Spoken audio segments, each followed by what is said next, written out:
Svima, how you doing? Jubilee to you. It's my birthday, almost my birthday, and I'm a little bit depressed about it. I've shut off the ability for people to post on my Facebook wall because I've got over 25,000 people on my Facebook page, and that's always a nightmare to make sure. I'm kind of odd because if somebody sends me a message, I feel like I have to respond to it just to be polite. So Jubilee, Mr. Tomas Zdravkovic, my dear brother. Kavana je moja sudbina.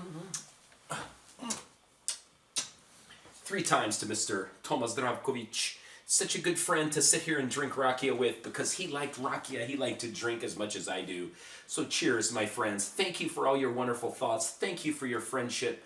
Thank you for the love you've shown me over these years. So this is for you. Long life to you fine Serbian people. I don't care if you're here in Serbia, you're in Australia, you're Chicago, Fort Lauderdale, Norway, or England, wherever you are. I love you very much. Miami, Florida, if you're down there, I love you too. Love all of you. 40 years old. I sat here this weekend. I've been sick. I'm still sick. So here, you can hear it now. Once I breathe deep, I can feel it. The stuff moving, so it makes me continually cough. It was beautiful out today too. It was about 70. But I didn't venture out much because I don't want to get sick again. The weather here has been odd. It's been cold and warm. Today was 70 degrees, for God's sakes. That's like 23, isn't it? Something like that, Celsius. Weather's going up and down. Tomorrow it's supposed to be colder and then colder. But anyway, I sat here this weekend because I haven't been feeling well. I went out with my buddy on Friday night. And then yesterday I did a whole lot of nothing. A friend came over here for a few minutes and that's it. But I cleaned up and I just contemplated things. I thought, you know what? I'm 40. Almost half of my life is definitely over. I'm on the downturn. I probably have 20 more years left. And that's a scary feeling, man, you know? When you know you've only got a few more years left, that's creepy because these 40 years flew, man. You know, I've done some crazy, crazy things in my life. You know, in high school, I was a troublemaker. I was kicked out of like 6 gymnasiums. I was banned from these gyms. I couldn't even go there because my loud mouth. I was chased by some Aborigines down in Australia. I was held up with a knife in Aurora. Some guys shot close to me and my buddy down in New Orleans one time. What else have I done? I've done some nutty things, man. And to think, being from where I'm from, Lubomir Komazets Havala Gospodine, this is some beautiful rakia. God, I swear Kaisi is so good. Apricot rakia, nothing better. To know that I, being from this small little area of Illinois, would be living 8,000 kilometers away from that, here over in a little country that I knew nothing about when I was younger, is remarkable. Because I don't know anybody else from my little community that's living this far away from home. It's got its challenges, but you know what? I am extremely happy. And I thought about that yesterday. I contemplated things. I thought, man, Charlie, look at this, where you are, what you're doing. You know, how do you feel about it? And you know, I can honestly say I'm very, very happy to live here in Serbia. I'm very happy that I've been accepted by the Serbian people. I'm very happy that 90% of my best friends in the whole planet are Serbian people. Serbia has made me better. It's made me a better person, a happier person, a person that has a little bit of purpose, I could say. And that's one thing a lot of people on this planet search for. They search for this meaning for their life, the purpose that they're here for. A lot of people find that through religion. I'm not religious. I don't care about that stuff. I don't believe in it, most of it. But I believe, in a way, there's probably a reason that I'm supposed to be here, that I was put here, that I was came over here to begin with, and now that I'm here, because I've touched a lot of people's lives, and a lot of people's lives have touched mine. So that is an excellent feeling, you know, to know that I've inspired a few people on this planet. To just a guy just wrote to me the other day, and he said, "Hey Charlie, I just moved back home from he said I moved back to Serbia from New Zealand." He said, "You're the one that inspired me. After watching video after video of you being an American living there, making it work, you kind of helped me make that decision to move back to Serbia." And he did. You know, that's a good feeling. That's something that gives you that little warm feeling inside. To think you did something for the betterment of humanity.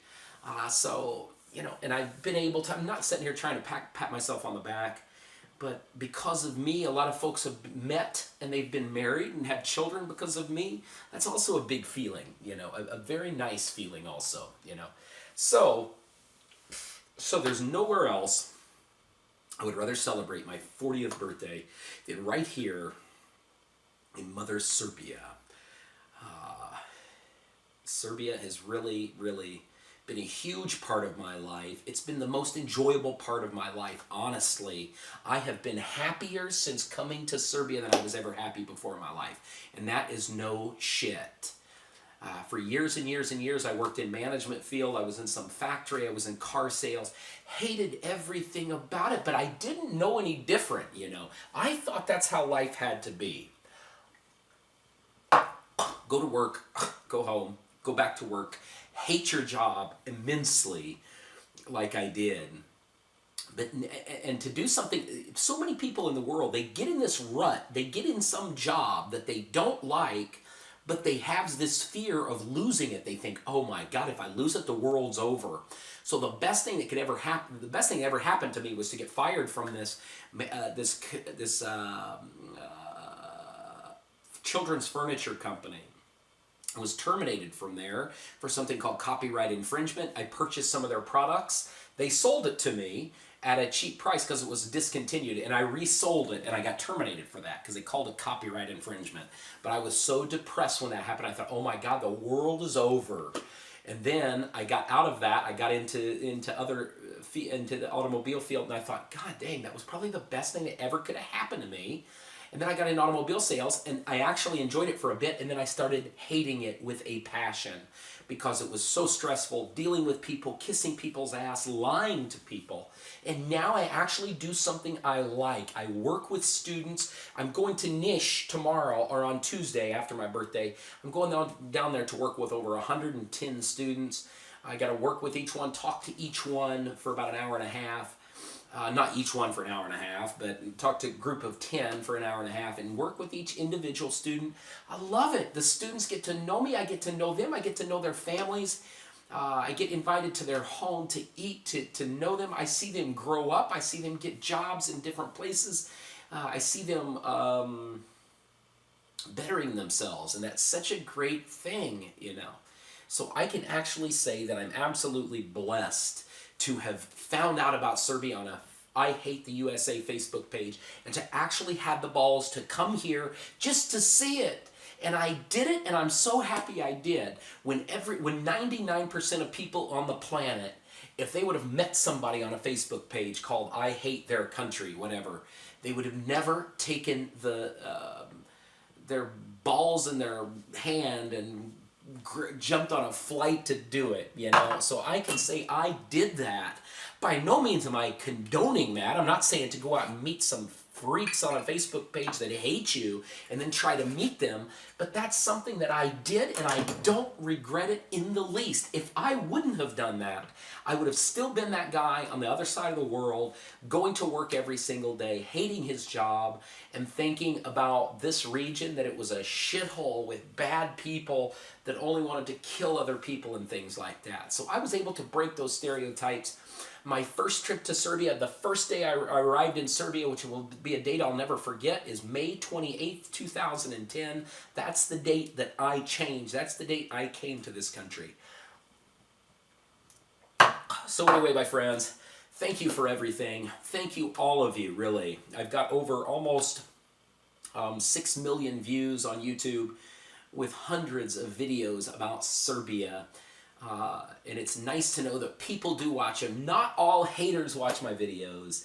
I get a lot of hatred, but that's okay, man. That's something that's always going to happen when you talk about a country that a lot of people don't know about, and the media has destroyed their image.